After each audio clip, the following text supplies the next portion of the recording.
kõike seda ja siin on hästi rohke pildimaterjal kah, nii et. kes see raamatu kirjutanud on? Ago Rullingu. Ajaloo. Mul oli vanaisa paadimeister. No. Narvas ehitas paate. Ta oli Ingeri pataljonis Valgete armees ja enam tagasi oma Audova kodusse ei läinud. Ja tal oli vene nimi, aga mina ei teadnudki, ma alles 2 nädalat tagasi arhiivi kaudu sain selgeks, et ta on ingelane.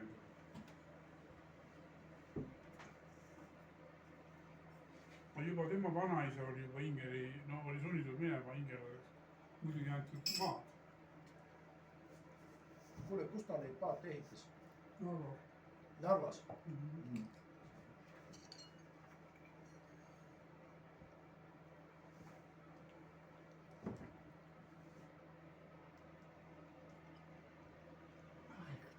Ema käis Narvas koolis ja Eesti koolis muidugi.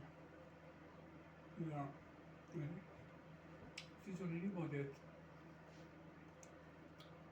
sakslane lõi nad välja sealt. Sakslased teadsid, et venelane tahab Narvat rünnata, lennukitega pommi visata ja viidi siis kõik välja. Kõik on ilus. Ja tead, mis siis juhtus või? Venelane enam tagasi ei astunud. Ja. Ja kõige hullem see, et see maja, kus nad elasid, see on alles siiamaani. See on Kreenholmi kõrval lähedal seal kohe. Jaa.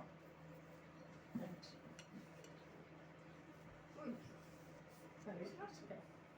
Raamat